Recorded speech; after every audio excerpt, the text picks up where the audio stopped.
Conversando com uma amiga, a gente chegou à conclusão de que nós fomos bem pouco sensibilizados sobre a escravidão aqui no Brasil.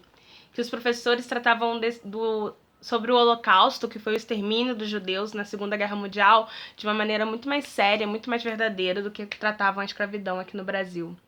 Realmente, os meus professores, pelo menos, me passaram a impressão de que a escravidão era trabalho em troca de comida e que os negros levavam uns açoitezinhos de vez em quando. Bom, se você quer saber o que aconteceu de verdade, continua assistindo o vídeo. Trago verdades.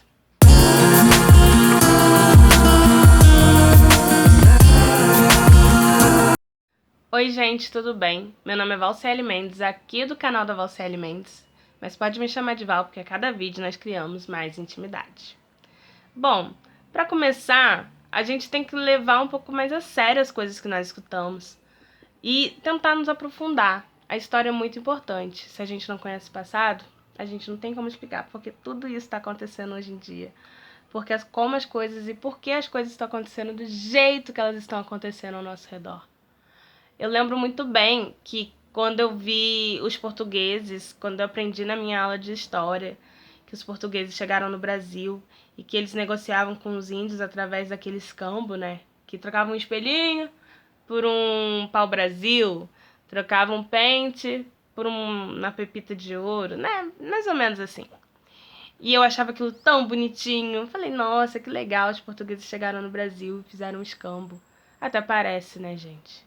Chegou, dizimou praticamente toda a população indígena do nosso país e vocês acham mesmo que foi através de escambo? Eu lembro também que quando me ensinaram sobre os catequistas, que eles todos lindos, os padres lá ensinando os índios a ser católicos, os índios sentados numa rodinha, escutando os padres falando, e eu falando, nossa, que coisa mais linda, eles aprendendo a ser católicos, lembrando que eu sou católica. E não foi nada disso. Eles estavam acabando com uma cultura que já existia, tentando sobrepor a religião deles. Isso é um absurdo, gente. E tudo isso é mostrado pra gente como uma coisa tão fácil. Até parece que não teve resistência dos índios para aceitar a nova religião. Claro que teve, tanto teve que eles, muitos, quase 80%, nem estão aí hoje para contar a história. Bom, e vamos começar falando sobre a vinda, né? Sobre os navios negreiros. Segundo estudos, e eu vou deixar a fonte aqui para vocês, mostram que na verdade não foram 10 milhões de negros trazidos no Brasil na época da escravidão. Foram 12 milhões e meio.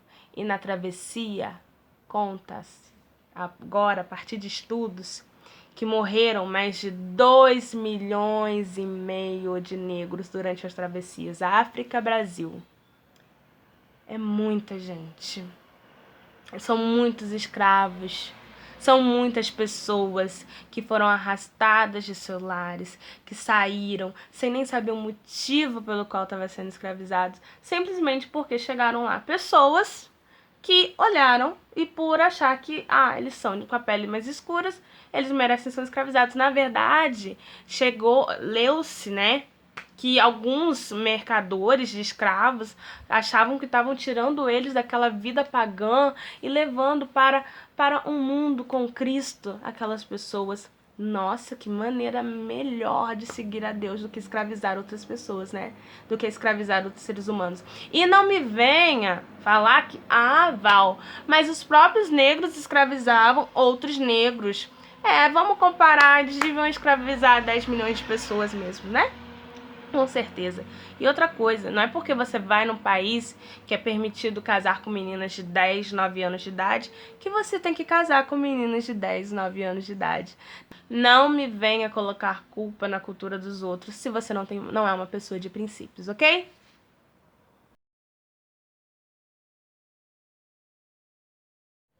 Quando chegavam no Brasil, eles eram separados. E eles eram separados propositalmente, colocados negros de línguas que não conseguiam se comunicar. Então, se botava um da Angola com outro da África do Sul, justamente para que não houvesse a comunicação.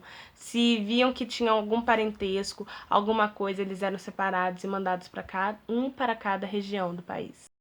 Se você acha que sabe tudo sobre escravidão no Brasil só porque você viu uma ou outra novela de época na Globo, você tá muito enganado. Se você é enganado por aquelas senzalas enormes, saiba que não é nada daquilo. Senzala era algo pequenininho, normalmente de 1,40 m, 1,50 m de altura, justamente para que os negros curvassem-se lá dentro.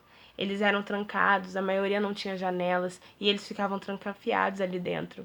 Óbvio que não tinha iluminação. Óbvio que eles ficavam todas aquelas horas de sono no escuro. E durante o trabalho, muitas vezes eles eram obrigados a ficar em silêncio. Não tinha realmente comunicação entre eles. Uma negra engravidava simplesmente para produzir mais mercadoria, porque os negros eram uma mercadoria que valiam muito dinheiro. Em média, eles valiam o preço de um carro popular. Um negro mais caro, com mais porte, valia um carro importado. Era uma mercadoria muito cara e que os donos, os senhores, não podiam perder. Mas nem por isso significavam que eles eram tratados melhor por isso. Se uma negra engravidava, ou era para ser ama de leite do filho do senhor, ou era realmente para produzir mais escravos. Quando seu filho nascia, eles eram simplesmente separados, porque os senhores entendiam que o laço familiar era algo muito forte e ele não queria ter isso na família dele, porque isso daria força para esses escravos, talvez até mesmo para causar uma rebelião ou uma fuga. Enquanto gravavam uma novela com figurantes negros fazendo papéis de escravos, eles tiveram que usar uma proteção de borracha nos pés, porque os pés deles estavam sendo queimados, porque o sol deixava a terra muito quente, estavam dando bolha nos pés deles. Imagina o que escravos de verdade passavam, né? Eles não tinham proteção de borracha nos pés, não. Assim como o que aconteceu com os judeus, a escravidão era algo legal. A lei permitia, a igreja permitia, o imperador, os reis permitiam.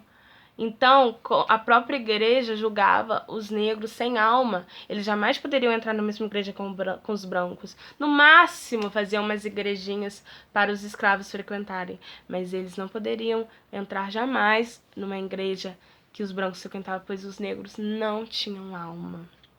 As torturas nem se falam.